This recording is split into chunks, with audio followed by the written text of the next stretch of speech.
I'm not an advocate for medical marijuana as a treatment for opiate addiction. I'm not an advocate for using an addiction to treat another addiction.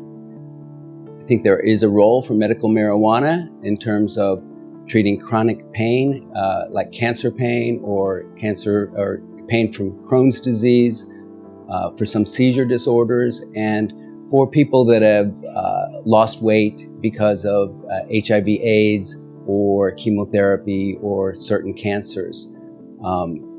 So I'm not an advocate for medical marijuana for addiction, because I think when you're talking about addiction, you're talking about a chronic disease of the brain that changes the brain chemistry.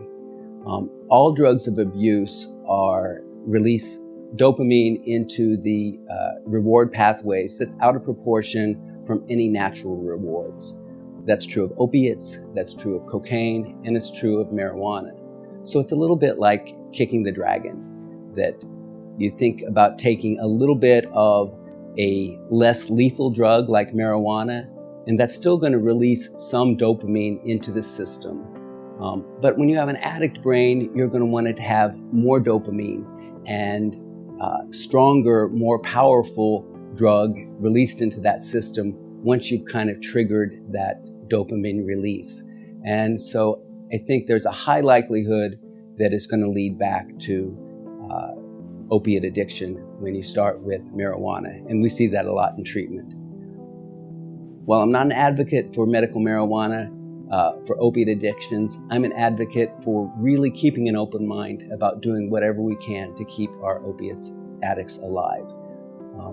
This is a crisis. Our young people of all ages, are dying of opiate addiction on a daily basis.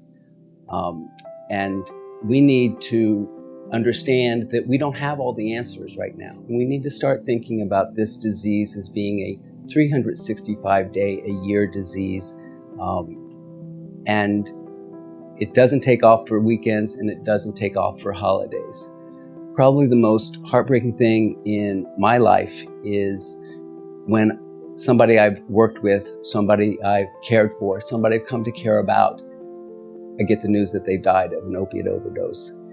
And we need to put our heads together and collaborate and come up with what kind of interventions or combinations of interventions are going to make a difference for our opiate addicts and keep them alive.